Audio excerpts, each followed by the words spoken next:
পত্রিকায় এসেছে বিগত সরকার নির্মিত মডেল মসজিদ নির্মাণে অঢেল দুর্নীতি হয়েছে। সে মসজিদ নির্মাণে আর্থিক দুর্নীতি হয়েছে। যে মসজিদ নির্মাণে আর্থিক দুর্নীতি হয়েছে সে মসজিদে নামাজ পড়া যাবে কিনা, গুরুত্বপূর্ণ প্রশ্ন।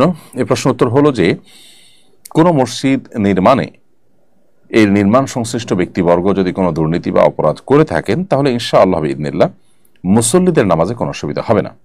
কারণ প্রথমত আল্লাহ সুবহানাহু ওয়া তাআলা কোরআনে কারিমে একাধিক জায়গায় আমাদেরকে এ বিষয়ে জানিয়েছেন যে ও আল্লাহ তাযরু ওয়াসিরাতুন বিজরা উখরা, কেউ কারোর পাপের বোঝা বহন করবে না। যেহেতু কেউ কারোর পাপের বোঝা বহন করবে না, অতএব আমরা অন্য কেউ মসজিদ তৈরি করতে গিয়ে দুর্নীতি করেছে,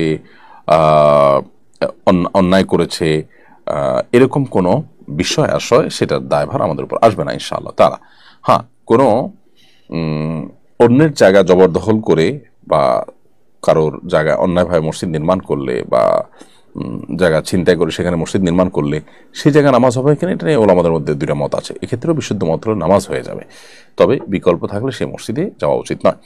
বাট মসজিদের জায়গা নিয়ে সমস্যা নেই, নির্মাণ হয়েছে যে টাকা সেটা নিয়েও সমস্যা নেই, বাকি নির্মাণ করতে গিয়ে তসরুফ হয়েছে, নির্মাণকারীদের কেউ বা সংশ্লিষ্ট কেউ কোনো প্রকার দুর্নীতি করেছেন, এর দায় মুসল্লিদের উপর আসবে না ইনশাআল্লাহ তাআলা।